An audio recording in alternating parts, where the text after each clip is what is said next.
je n'estime pas nécessaire donc d'avertir les autorités françaises qui ont clairement choisi leur camp.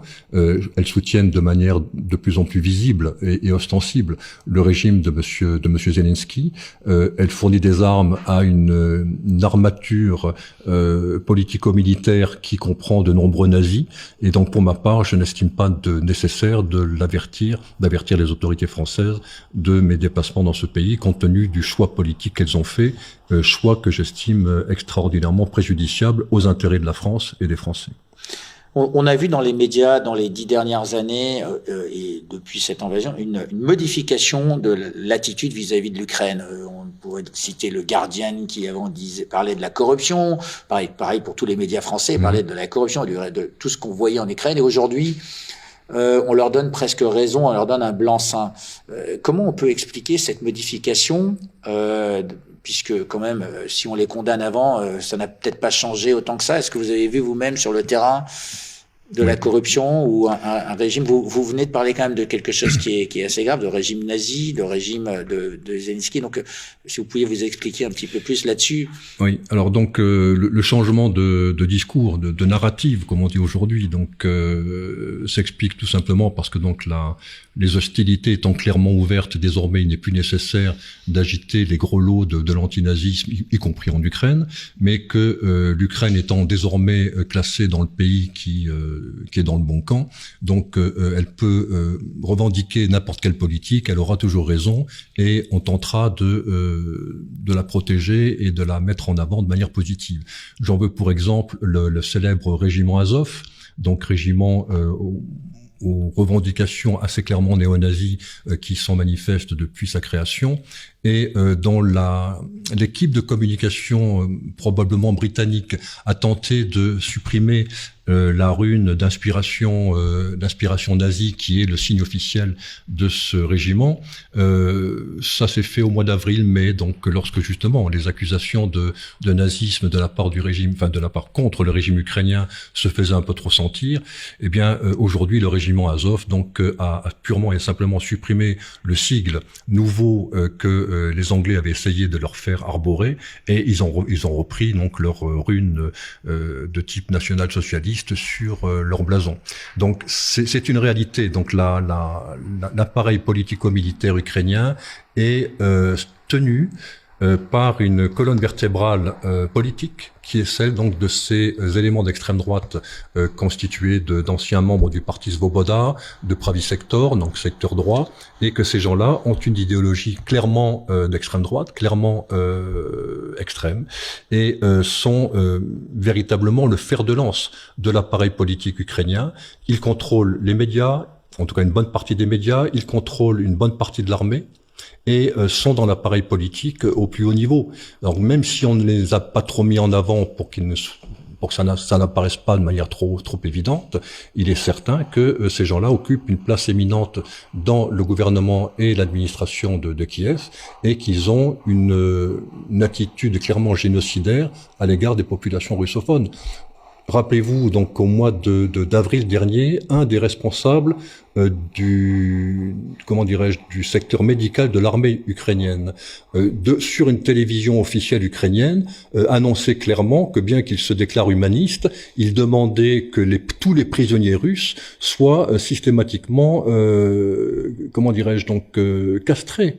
Il l'a dit ouvertement devant une télévision. C'était ça, c'est une réalité qui est aujourd'hui dans la société ukrainienne, et c'est contre cela que ces populations russophones donc veulent se battre et ne veulent surtout pas revenir dans ce régime, dans les griffes de ce régime qui est clairement un régime d'inspiration néo-nazie, même si M. Zelensky, comme on le sait, donc serait de confession juive.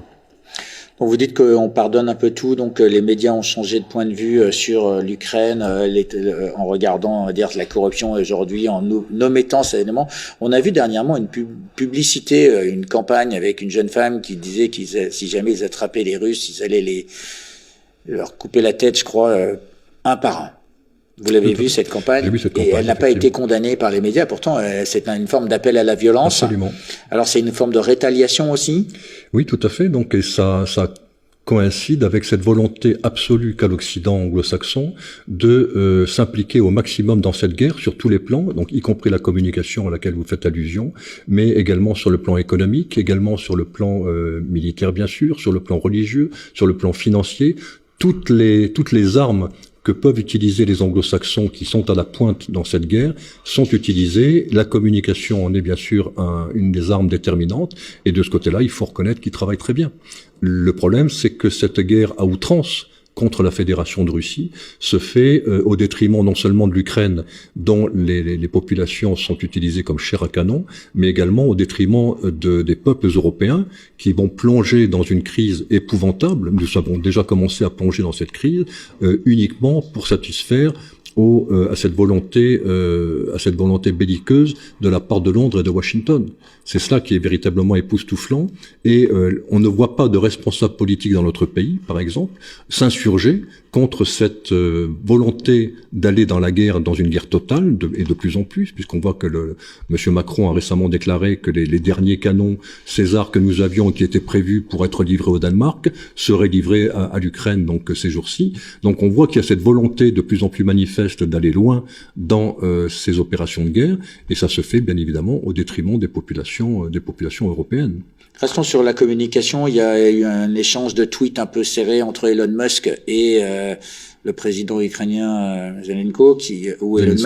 Zelensky, pardon, excusez-moi. Zelenko, c'est un médecin qui est décédé, on salue. Oui, tout à fait. Où Elon Musk, on va dire, faisait une proposition. Donc c'est l'homme le plus riche de la planète aujourd'hui qui vient de se payer Twitter. Normalement, oui. Ça a été accepté. Oui. Et donc sur Twitter, on les voit s'échanger avec une proposition qui est immédiatement condamnée par Zelensky et qui avait reçu, je crois, pas loin de 2 millions de votes. On fait de la politique donc sur les réseaux sociaux avec quelques dizaines de caractères. Vous avez suivi un peu cet épisode? Oui, tout à fait. Donc, et on observe que le rôle de Monsieur Musk dans cette guerre est tout à fait évident.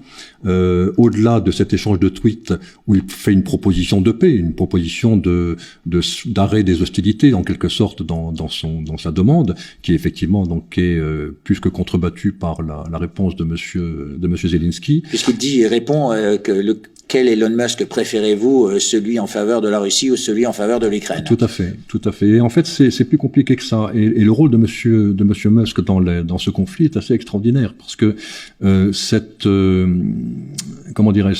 engagement d'Elon Musk dès le départ de la guerre, dès le premier jour de la guerre, où il offre, comme un magicien, il offre le ciel de ces satellites de communication Starlink à toute l'armée ukrainienne qui en était totalement dépourvue auparavant. Ce qui explique en grande partie les relatifs déboires de l'armée russe depuis le départ de cette opération, car l'armée ukrainienne a une vision absolument parfaite du champ de bataille en temps réel, j'allais dire quasiment jour et nuit. Donc on rappelle, le Starlink, c'est un ensemble de satellites qui a donné un avantage concurrentiel, on va dire, aux Ukrainiens, donc donné par Elon Musk. Absolument. Et qui 8 mois plus tard, fait une proposition de paix qui va tout à fait apparemment dans l'autre sens. Mais pour vous donner une information supplémentaire, donc il semblerait que pour détruire ce réseau de satellites qui a offert un avantage stratégique indéniable au camp otano-ukrainien, il semblerait que depuis 48 heures, donc les Russes ont mis en service des armes à énergie dirigée, donc des canons laser, pour parler plus simplement, qui manifestement ont commencé à détruire le réseau satellitaire occidental. Alors, je ne suis pas dans le secret des dieux, je ne sais pas quels satellites ont été visés, mais très clairement, donc les Russes ont commencé à aveugler l'Occident sur sa capacité à regarder le terrain de trop près, je dirais. Et si on va plus loin, est-ce que ce serait pour ça que Elon Musk pourrait proposer cette paix, pour éviter de détruire... C'est une hypothèse, je vous laisser la faire par vous-même, mais vous m'avez devancé, donc effectivement, c'est probablement ce que l'on peut imaginer, tout à fait. Parce que derrière quelqu'un, il y a peut-être toujours des intentions qui ne sont pas toujours dévoilées. En tout cas, cette proposition de paix, elle est venue à propos. Absolument. Elle est peut-être pas acceptée par le président Zelensky et par les Ukrainiens, mais en tout cas, elle a reçu plus de 2 millions de signatures. Absolument. Et je crois qu'il y a 58% des gens qui allaient en faveur de ces éléments. Alors bon, c'est pas un référendum, ce n'est pas un vote, c'est pas représentatif, etc. Mais c'est quand même une nouvelle manière de faire de la politique. Est-ce que vous pensez que on peut en tirer quelque chose de réel de ce Alors c'est effectivement une tendance lourde qui se dessine, où aujourd'hui un homme seul, bon, richissime certes, mais un homme seul est capable d'avoir une voix qui pèse au moins autant que des États-nations constitués, que ce soit l'Ukraine ou la Russie. Et quand on y réfléchit, c'est assez vertigineux comme considération, parce que cela modifie complètement la perception des choses. Donc un homme seul par un tweet, par quelques dizaines de mots, est capable de modifier profondément une situation, ou du moins en tout cas de l'influencer, et c'est une nouveauté dans l'histoire du monde.